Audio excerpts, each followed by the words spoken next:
Bonsoir, bienvenue à un nouvel épisode de Ubik de Toomday. Ce soir, comme hôte, on aura moi-même Khalifa Ouedraogo. Et moi, Fawzia Nkambari. Ce soir, nous avons une très belle demoiselle comme invitée et nous allons sans plus tarder lui laisser la parole pour qu'elle se présente.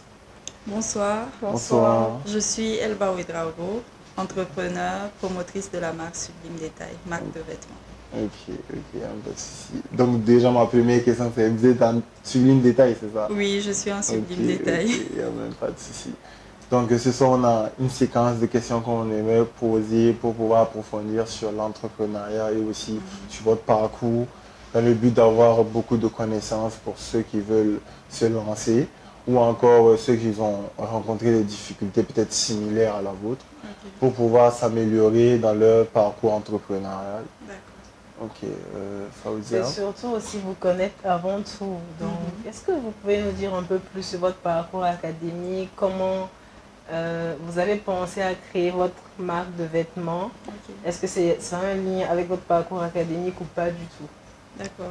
Déjà non, ça n'a pas de lien avec mon parcours académique parce que j'ai fait l'aviation civile et de là, après ma grossesse, vu que j'avais des difficultés à pouvoir aller à l'extérieur avec une grossesse ou un enfant, ça faisait, disons, un bagage en trop. Donc, en trop pour les études, mais pas pour la vie même. Donc, j'ai décidé de me focaliser sur l'enfant et de trouver un palliatif. Donc, je me suis lancée dans la mode, déjà par passion. Parce que j'ai mon père qui est médecin, lui, mais il faisait du bogolan. Et voilà, donc déjà petite, c'est quelque chose qui me plaisait bien. Et j'étais plutôt coquette.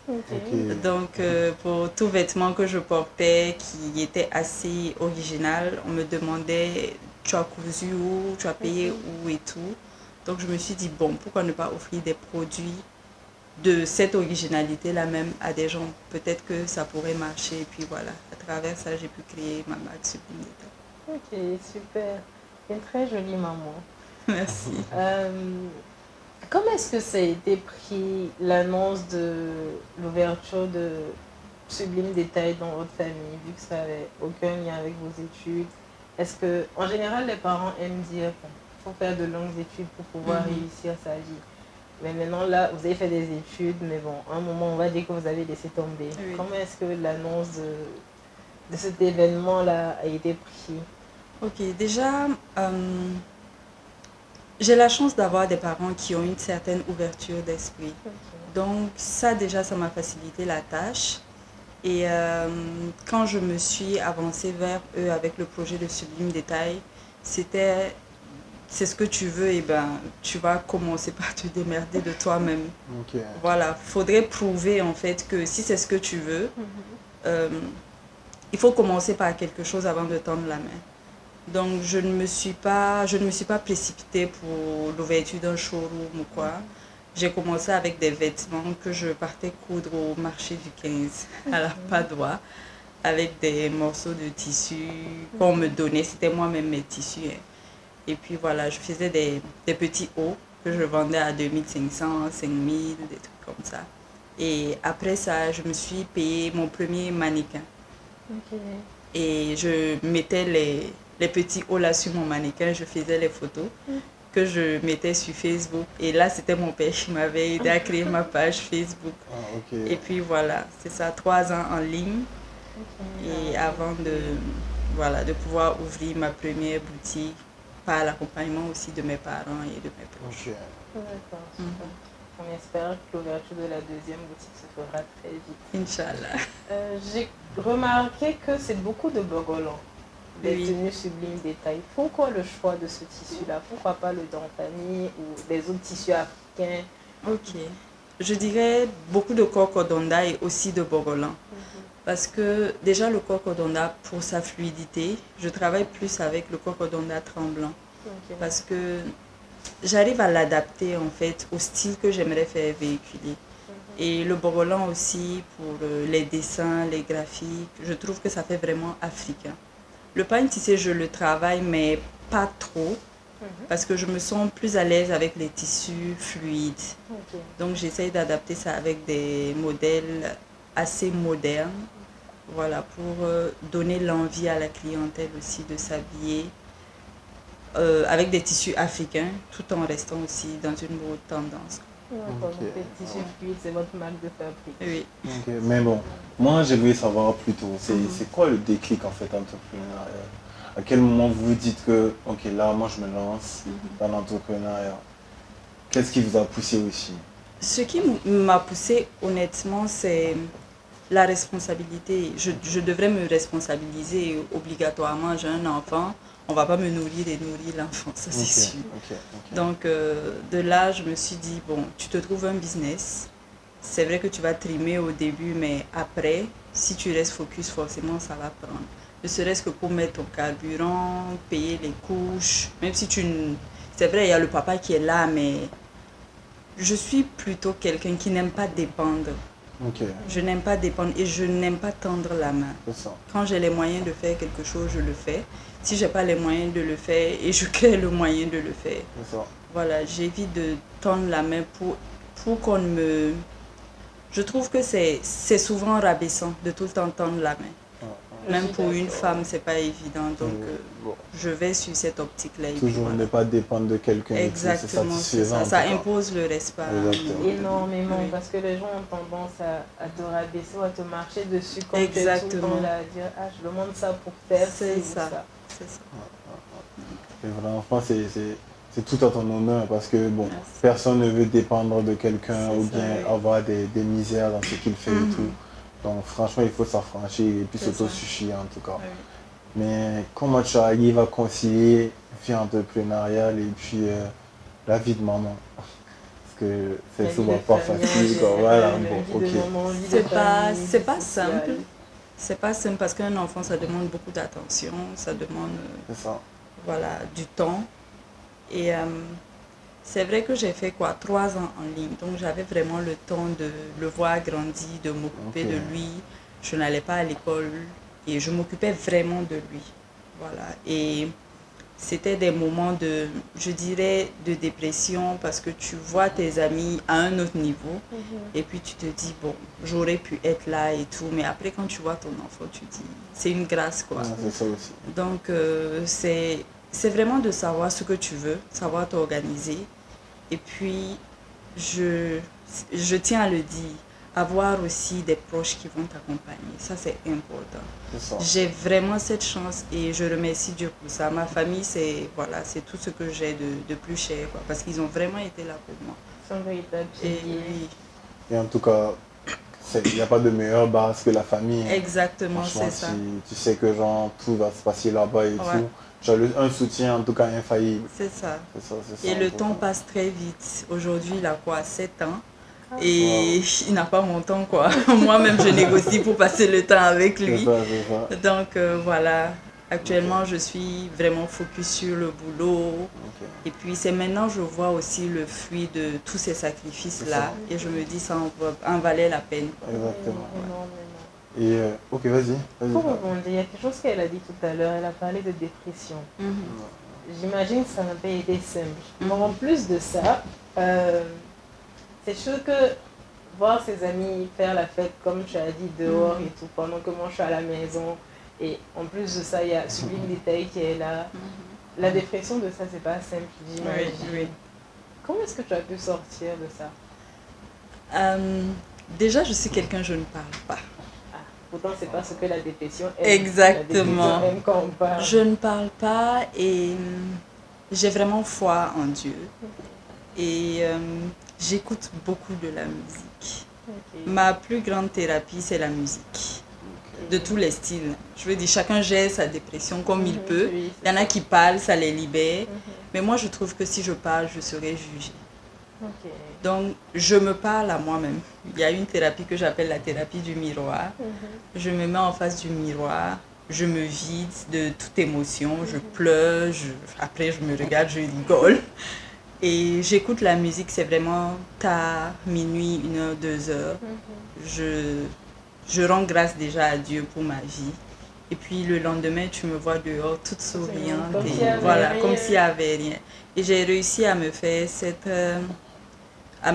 thérapie-là. Et honnêtement, ça a marché pour moi. Et beaucoup ne savent pas ou ne sauront pas que j'ai eu à traverser des moments difficiles. Mais je tiens à ne pas le montrer. Ça reste dans l'ombre et puis la facette de l'extérieur reste toute. C'est ça. Le masque est toujours là. Ah oui. C'est ça. Bon, l'essentiel, c'est toujours de se lever et puis C'est ça, continuer. c'est ça. C'est pas facile et tout. Ah oui, oui. Parce que la dépression, si on le connaît, c'est pas tout le monde qui peut en sortir. Hein. C'est pas tout le Parce que ça monde. peut être un truc, tu prends un fruit, tu vas en finir avec. Ouais, et ça peut être revient. redondant. Donc bon. Et ça franchement, existe vraiment. Ça existe beaucoup. Pourtant, c'est tellement banalisé Ici. en fait. Oui, c'est beaucoup banalisé, malheureusement. Non, mais de toute façon, nous-mêmes, on est des gens là pour t'accompagner. Ouais, c'est Voilà, ça. même si on va s'appeler et faire les thérapies de Ouais. miroir, on sera toujours là. C'est pas ça. le miroir, c'est pas le miroir, n'est-ce Ah, pas? comment là? On va chercher nos miroirs, hein? Il n'y a même pas de souci. Mais bon, s'il y avait des conseils à donner pour quelqu'un qui veut débuter, ou même qui veut se lancer dans le monde de la mode, parce que je me dis que ton entreprise aussi, bon, la création aussi d'habits et tout, forcément, ça part vers la mode. Oui. Forcément, ça participe avec des événements Mhm. liés à la mode. Maintenant, comment, bon, voilà, ça se passe et tout. C'est pas des galères avec l'organisation, les mannequins, les habits à faire, les collections à faire et tout. C'est vrai qu'en toute chose, hein, il y a toujours des difficultés, mais il faut déjà commencer, il faut se lancer. Et il ne faut pas être pressé. J'ai fait 3 ans, disons, dans l'ombre, hein, on ne me connaissait pas vraiment. Et c'est vrai que je ne suis pas trop aux réseaux sociaux. Et c'est en 2019 que j'ai eu à participer à ma première Fashion Week. Et je n'avais pas vraiment d'identité. Je faisais des modèles, oui, mais je ne me démarquais pas vraiment de... Wow. Voilà. Donc, après mon premier défilé, je me suis dit, même si tu vas continuer dans cette lancée-là, essaye de trouver quelque chose par quoi tu t'identifies. Qui te représente. Qui te représente exactement. Donc, je suis allée sur le Cordonda et le pain tissé. J'ai fait mon 2e défilé, c'était super. 3e défilé, 4e défilé. Et j'ai eu des difficultés où le fait que je ne le fais pas de mes propres doigts. Donc, je travaille avec des couturiers. Mes couturiers, au début, je sous-traitais, mais maintenant, j'ai mon atelier avec mes employés. Donc, je ne suis pas forte non plus en dessin. Donc, je suis plutôt dans l'imaginaire et puis j'explique, on matérialise, voilà. Okay. Et à travers ça, le premier modèle est très souvent un échec. Voilà, donc on fait d'abord un échantillon et c'est à travers cet échantillon-là maintenant que je fais des modifications et tout, et ça finit par prendre forme. Je sais que mon premier défilé, par exemple pour les robes, il y a eu un mannequin à qui ça ne rentrait pas et tout. Et j'ai failli pleurer, j'ai dit mais comment je fais? Je ne sais pas coudre, on va faire comment et tout. Donc j'ai demandé à l'organisateur s'il y avait possibilité de changer de mannequin. Parce que c'est vrai que pour les défilés, il y a des tableaux. Donc chaque styliste a été mis sur un tableau et puis on l'attribue des mannequins. Donc j'ai demandé à ce qu'on m'attribue un autre mannequin et tout. Et voilà, c'est passé crème, c'était super. Mais à côté de ça, c'est une expérience qui m'a aidée en fait à pouvoir me préparer aux éventualités. Si ça arrive et que ça ne rentre pas un mannequin, qu'est-ce que je peux faire avec une aiguille vite fait et tout et tout. Comment gérer le stress. Voilà, comment gérer le stress et tout. Mais au début, c'était stressant, mais après, c'était magnifique. Je me suis sentie vraiment dans mon monde et j'ai dit, ouais, je ne me suis pas trompée. C'est ce que je veux faire vraiment. Oui. Mais à travers ça, une autre question me vient en tête, c'est quoi, selon toi, les qualités à avoir pour être un bon entrepreneur? Je dirais d'abord la patience. Il y a la patience et il y a aussi la volonté d'offrir des services de qualité. Voilà. Il ne faudrait pas faire du business pour de l'argent. Il faudrait d'abord faire un business dans lequel tu te sens bien, que tu aimes. Et à côté, forcément, tu vas tellement t'investir que tu sauras comment faire pour que ça t'apporte assez d'argent. C'est ça. Oui. Mais, ok, mais parlons d'un sujet que j'aimerais aborder parce que beaucoup d'entrepreneurs en parlent et tout, c'est vraiment les crédits. Souvent, comment tu gères ta clientèle, comment tu gères les soucis et tout. C'est quoi ton plus gros, genre ta plus grosse difficulté si tu veux que tu aies rencontré dans cette histoire entrepreneuriale? La difficulté qui t'a totalement mis à plat, qui t'a même peut-être fait penser à arrêter. Déjà, pour les... Moi, je ne fais pas de crédit. Okay. Je ne fais pas de crédit. Tu arrives au magasin, tu trouves une tenue qui te plaît, tu payes cash, tu prends ton vêtement et puis voilà. C'est comme si tu partais dans une grande surface pour payer un vêtement de marque. Voilà, tu as ton cash et tu prends ta tenue. Et disons comme difficulté, déjà, j'ai souffert pour avoir des couturiers parce que vu que je n'étais pas vraiment dans le domaine, il fallait que je cherche des couturiers qui allaient pouvoir, qui allaient pouvoir en fait matérialiser ce que je veux. Donc j'ai souffert déjà pour ça et aussi un local pour trouver pour la première boutique que j'ai eu à ouvrir. J'ai eu un petit local au 1200 que j'ai eu à ouvrir et j'ai fait des travaux, oui. Mais c'était pas assez. Il y avait l'eau qui rentrait. Il y avait vraiment... Et vu que j'avais pas mis assez de moyens, c'était du contreplaqué que j'avais pris pour mettre sur les côtés, pour faire comme extension de la boutique. Donc c'est ça. Et voilà, j'ai trimé avec 2 ans. Quand c'est la saison des pluies, on fait avec, c'est les serre-pieds, c'est les seaux d'eau. Et puis 2 ans après, j'ai pu ouvrir le grand magasin j'ai fermé celui du 1200 et j'ai ouvert à Karpala, qui est beaucoup plus grand, qui fait peut-être 3 fois même l'ancienne boutique. Et l'organisation est encore meilleure. J'ai une assistante, je ne suis pas obligée de m'asseoir du matin au soir là-bas. Et je vais chercher mes tissus, je suis à l'atelier parce que l'atelier et le showroom sont détachés. Je vais à l'atelier et quand il y a des ventes ou des retouches, il y a des clients à la boutique, je suis disponible. Voilà, mais dans tous les cas, c'est pas forcément facile. Oui. Un gros travail derrière une organisation de fou. Exactement, c'est ça. Et pour la première fois aussi, j'avais eu un marché et le délai était très court. Donc, mes couturiers n'allaient pas pouvoir tout gérer. Donc, j'ai essayé aussi de trouver 2 couturiers en plus, mais qui n'étaient pas prêts à quitter leur atelier pour venir chez moi. Et voilà, donc j'ai travaillé avec eux. Et puis, il y a un d'entre eux qui n'avait pas, vu que c'était un uniforme, qui n'avait pas exécuté ça comme il se devait. Et il fallait rattraper ça aussi. Dû à l'expérience. Voilà, c'était des heures et des heures de travail. Mais au final, à la livraison, c'était super. Parce qu'en fait, on n'en parle pas beaucoup, mais cette histoire, c'est vraiment d'avoir une bonne équipe. Oui. Et surtout, souvent, bon, c'est vrai que c'est facile d'avoir des gens avec qui sous-traiter. Oui. Mais quand tu as quelqu'un avec qui est toujours là, tu gagnes non seulement en temps, et puis tu gagnes en efficacité. Parce qu'il sait déjà ce que tu veux et il peut le produire facilement. Tu gagnes en temps et en argent. Donc bon, c'est vraiment très important d'avoir une bonne équipe derrière et puis vraiment de pouvoir exceller dans ce que tu fais. C'est ça. Je pense que c'est un des plus gros, je ne sais pas si je vais dire problème des entrepreneurs. On disait un challenge. Hein? Oui, avoir l'équipe qu'il faut en fait. Oui. Parce que pour avoir de nos jours l'équipe qu'il faut, avoir des gens qui vont rester pendant longtemps, avoir des gens loyaux, c'est un vrai parcours du combattant. Il faut se réveiller. C'est ça, c'est vraiment compliqué. Et je dirais aussi qu'il faut les respecter quoi. Oui, il faut les respecter et leur montrer que l'entreprise, ils ne sont pas juste des employés. C'est aussi leur entreprise. Je gagne, tu gagnes.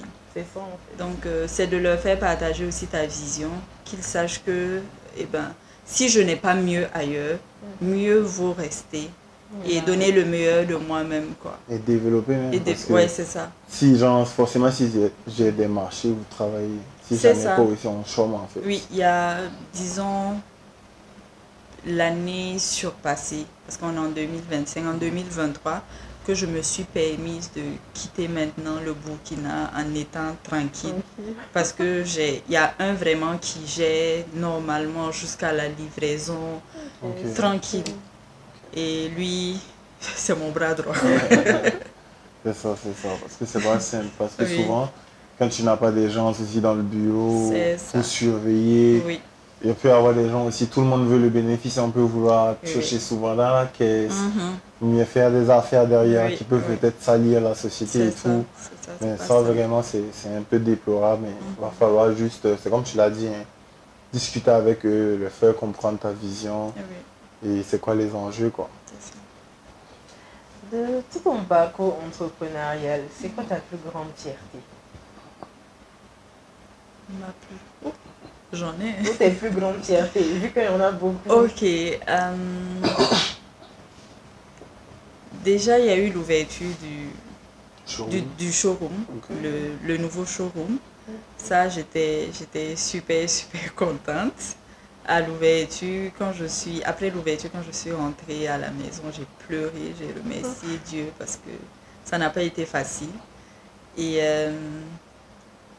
je dirais aussi qu'il y a eu un défilé. Un défilé, celui de la Fashion Week, où j'ai eu à faire. C'était une tenue. C'était une tenue que chaque styliste devrait présenter.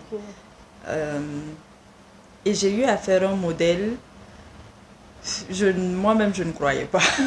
C'était beau, mais je n'imaginais pas que matérialisé, ça aurait été comme ça. Et j'ai reçu des félicitations, j'ai reçu des commandes. À travers ce défilé-là, d'une seule pièce, j'ai vraiment été contactée par plusieurs personnes. Et ça a été aussi l'une de mes plus grandes fiertés.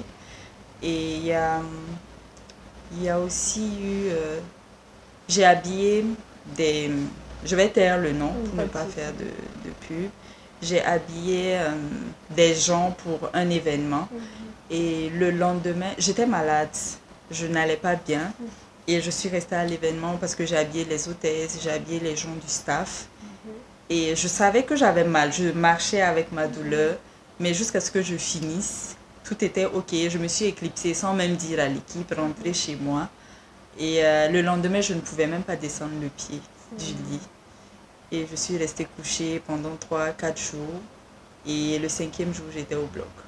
Oh là. Oui, et donc ça, c'est aussi l'une de mes plus grandes fiertés. Parce que là-bas, personne n'a su jusqu'à ce que je sorte du bloc. Et puis voilà, j'informe que ça n'allait pas. Mais vu que l'événement s'est bien passé. C'est bien passé, tout le monde, la santé est revenue, tout le monde était content. Franchement, c'était... Donc voilà. Et vraiment, prie Dieu qu'il n'y ait plus de mauvaises nouvelles comme ça. C'est ça, c'est ça. Que des grâces seulement, que des grâces. C'est ça, amen. Parce que c'est pas simple. Oui. De nos jours aussi, bon, c'est pas tout le monde qui est capable de surmonter seul aussi. Oui. Tous ces challenges-là à ta place. Bon, ça a félicité. Vraiment, on peut demander à Dieu seulement que de t'accompagner et puis te bénir, te protéger du mal. Parce que bon, c'est pas tout le monde aussi qui va peut-être gens qui t'aiment, mais peut-être gens qui va t'accompagner aussi. C'est très important. C'est pas facile. Ah, je rebondis sur ce que tu as dit. C'est vrai, que c'est pas tout le monde qui va vouloir t'en dire et tout. Tu n'as jamais été confronté à des situations où on a voulu te boycotter ou des situations où c'était compliqué ou des gens qui peut-être font la même chose que toi ou de la concurrence déloyale? Directement été attaqué, peut-être qu'il y en a, mais moi, je dirais un peu naïve, je ne vois pas le mal partout. Hein, donc...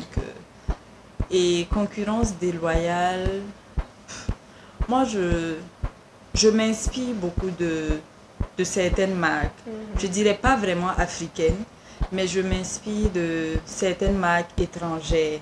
Comment allier le traditionnel au moderne. Et récemment, j'ai eu à faire une création d'une tenue avec une très grande marque africaine qu'on connaît beaucoup.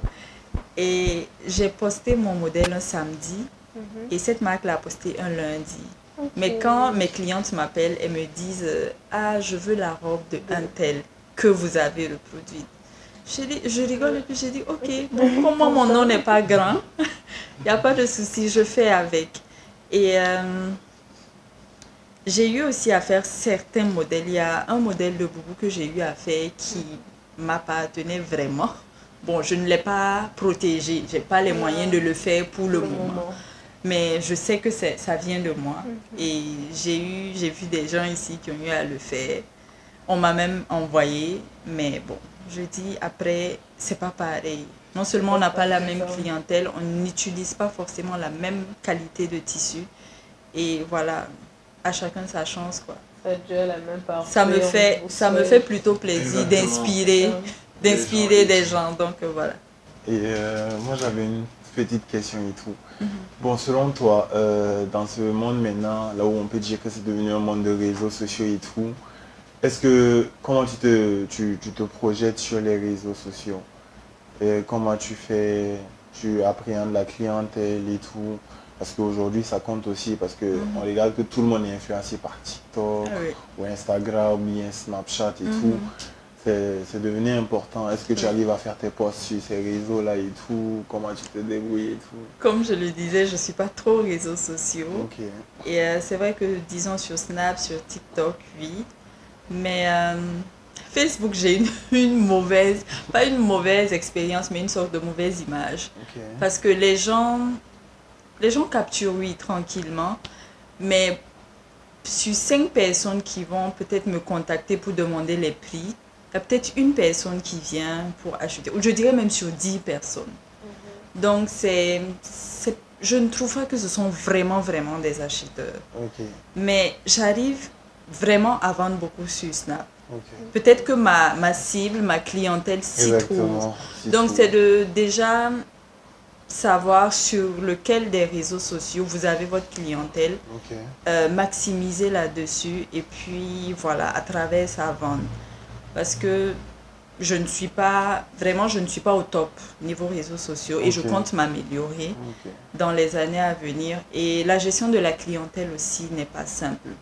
Ces 2 dernières années, j'ai du mal à gérer. J'avais déjà une assistante qui gérait, mais elle n'avait pas la patience de pouvoir gérer, discuter avec le client. C'est pas pareil quand c'est vous, votre business, et quand c'est quelqu'un d'autre qui gère. J'ai des clientes qui vont juste écrire pour dire je peux avoir le prix sans courtoisie, pas de bonjour, voilà. Mais à ton tour, tu es obligé de dire bonjour, j'espère que vous allez bien. Le prix de tel article est à temps. Et la personne va peut-être juste dire ok, sans forcément répondre à tout ce que vous avez eu à dire. Donc il y a tout ça qui est là. Et il y a des clientes aussi, c'est plus je veux ce modèle-là, mais est-ce que je peux l'avoir en cours? C'est-à-dire, il y a le modèle, mais elle veut le modifier à elle, sa manière. Et quand tu dis que c'est pas possible, ce n'est pas... Disons, il y en a qui n'adhèrent pas. Parce que je suis la cliente et je veux un produit. Si je veux qu'il soit comme ça, vous êtes en mesure de pouvoir me le donner ou me l'offrir comme ça. Bon, voilà. Donc, il y a tout ça. Il y a la gestion de la clientèle qui n'est pas simple. Et moi, je suis du genre à peut-être faire un modèle en plusieurs exemplaires, oui. Mais pour le même motif, je maximise peut-être à une dizaine. Et disons une dizaine si c'est à Ouaga. Si ça va en Côte d'Ivoire ou dans d'autres pays, je peux envoyer le même motif, oui. Mais à Ouaga, j'évite d'aller sur une cinquantaine par exemple, le même motif en 50 exemplaires. Parce que les clients, ils aiment l'exclusivité. Donc, je propose peut-être un modèle, mais en plusieurs motifs différents. C'est-à-dire, vous pouvez avoir 100 pièces en 50 motifs différents. Voilà, histoire que chacune se sente à l'aise et qu'elle ne se sente pas dans l'obligation de calculer pour porter sa tenue, pour ne pas tomber sur une qui a porté la même tenue. Voilà. En tant que femme, moi-même, ça ne me plairait pas. Donc, je travaille beaucoup plus à fournir l'exclusivité et puis voilà. Parce que tout le monde veut être unique. Hein. Exactement. C'est ça aussi le problème avec les habits et tout, parce que j'aimerais pas voir quelqu'un porter la même chose que moi, mais alors qu'on oublie que c'est parce que quelqu'un t'a vu porter ça qui l'est intéressé. Exact, Parce que forcément, on c'est ça. est intéressé par quelque chose qu'on a déjà vu. Mhm. Et forcément, si tu le vois, si c'est de la création, forcément, c'est sur quelqu'un. Oui, Ou c'est sur un mannequin et tout. Mhm. Donc, bon, on est obligé de copier à quelque part, c'est ça, forcément. c'est ça. Mais c'est bien le fait qu'il n'y ait pas le même motif plusieurs fois. Parce Non, que bien sûr. imagine, tu te dis non, aujourd'hui, là, moi, j'ai tout tué. Je vais partir là-bas, c'est moi celui Surtout que Ouaga est petit. Voilà, vous êtes 3, 4 à porter la même chose. C'est compliqué en tout cas. Alors, si tu devais faire quelque chose différemment pour Sublime Détail, ça aurait été quoi? Waouh, ça c'est une question. Si je devais faire quelque chose différemment.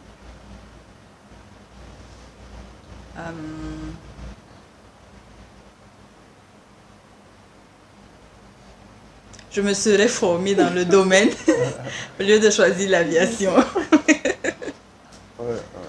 Et maintenant, je sais pas, quel conseil tu aurais à donner à quelqu'un qui veut se lancer aussi dans la mode ou bien dans la création de vêtements? Parce qu'on dit, il faut qu'on le dise aussi souvent, les gens associent aussi les événements de mode aussi à des pratiques pas très, bon, je sais qu'on se comprend et tout. Donc bon, c'est pas simple. Ah oui. Donc, il faut vraiment, de plus en plus, beaucoup de personnes aussi, souvent quand tu parles avec eux côté mode, ils sont un peu réticents. Ils sont un peu dire, côté mannequin aussi, les gens aussi ne veulent pas se lancer parce qu'ils disent que c'est pas bien payé ou quoi que ce soit. Je ne sais pas quel conseil tu pourrais donner. Voilà, tous ceux qui veulent aspirer à devenir comme toi, par exemple. Déjà, je dirais qu'il faut se lancer dedans par passion, pas pour de l'argent seulement. On se lance, c'est vraiment pour de l'argent, oui, mais il faut aussi la passion, surtout la passion. Et avoir la patience et se donner le temps de trouver son identité. Il ne faudrait pas faire une marque de vêtements juste pour en faire, c'est-à-dire faire des habits juste pour faire des habits, vendre et puis voilà, se faire du fric. Je dirais qu'il faudrait faire ça avec une identité. Quand quelqu'un te voit porter un vêtement, qu'il se dise, ah ça, c'est du Sublime Détail, ça c'est telle marque, ça c'est telle marque. Donc c'est ça, avoir son identité. Mettre son empreinte sur ses créations. Exactement. Et voilà, je dirais que c'est ça. Et c'est vrai que c'est un milieu qui est beaucoup marginalisé. Et en tant que femme, c'est pas évident. Et il y a des coups bas. Et par exemple, pour les défilés, c'est pas évident de pouvoir se positionner sur le grand T. Le grand T, le grand podium. Généralement, dans les grandes activités, dans les grands défilés, il y a les petits défilés qu'on fait avant le grand podium où il y a toutes les guest stars, où il y a toutes les célébrités qui sont là. Et il ne faut pas avoir peur de commencer au bas de l'échelle. Voilà. Moi, je vais raconter une anecdote sur un défilé sur lequel j'ai postulé. Et j'ai postulé à travers les images d'un grand T que j'ai eu à faire ici. Et du coup, je pensais que ce défilé aussi allait se passer à Ouaga. Et je pensais qu'avec les images qu'ils ont eu à voir, et voilà, j'ai eu à faire le grand T avec le promoteur. C'est-à-dire, lui aussi, il a sa marque, une très grande marque ici connue, vraiment nos devanciers. Et je pensais que, vu qu'il me connaît, qu'on a eu à faire le grand podium ensemble et tout, que j'aurais pu défiler sur lui son grand T. Et bien non, ça n'a pas été le cas. Il m'a mis avec, disons, les jeunes qui venaient de commencer. Je suis jeune aussi, mais je ne me voyais plus à ce niveau-là parce que je maximisais sur la matière première et même sur mes créations. Et sur ces créations-là, j'avais vraiment mis le paquet. Et j'étais très fière de ma collection et tout. C'est l'une de mes collections même qui a le plus voyagé, qui a cartonné. Et toutes les pièces, généralement mes pièces de défilé ne sortent pas vraiment parce que c'est artistique. Mais là, toutes les pièces sont sorties. Et j'ai eu même à faire des interviews où c'était les images de ce défilé-là qui étaient mis en avant.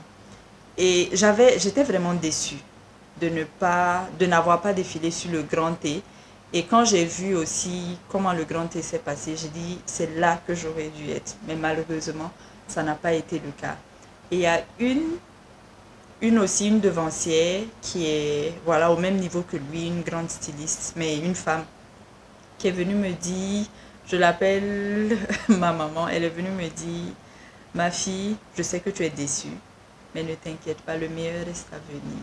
Ne te précipite pas et ne montre pas que tu es déçue. Aujourd'hui, tes photos feront plus de tours que nous, ce qu'on a eu à créer. Exactement. Donc ne t'inquiète pas. Et c'est ce qui s'est passé. Et voilà. Donc C'est ça. il y a ça. Il y aura forcément des déceptions comme ça, mais ça ne devrait pas nous empêcher de vouloir continuer. Voilà. C'est ça, comme on le dit, bon, mieux toujours qualitatif sera toujours reconnu. Hein. C'est ça. Peu importe le boycott, si tu dois percer, tu vas percer Tu perds seulement. soin, ouais. Et on souhaite vraiment que tu vas toujours mettre sa main, que tu vas toujours regarder une dans la famille et tout, pour qu'il y ait toujours l'accompagnement. Oui. Va bénir aussi ta famille, ta petite famille avec ton petit garçon et tout. Et vraiment, bon vent, sublime détail. Merci. On te souhaite que de bonnes choses. Que... Merci. C'est vrai qu'on dit ne parle pas de tes projets, mais nous on te souhaite que d'ici là tu puisses protéger ta marque. Déjà, ça c'est super important, protéger ta marque et ouvrir dans tous les pays du monde. Amen. Je reçois. Que ça voyage parce que c'est de chez nous, ça fait la fierté forcément. Merci, merci à vous pour l'opportunité. En tout cas, si on me demande, moi je connais la propriétaire, je connais la promotrice de Sublime Détail. En tout cas, nous la connaissons toutes. Merci. Pour terminer, il y a une phrase qu'on aime bien dire avec nos invités, c'est Tourner, ta vision est ta boussole.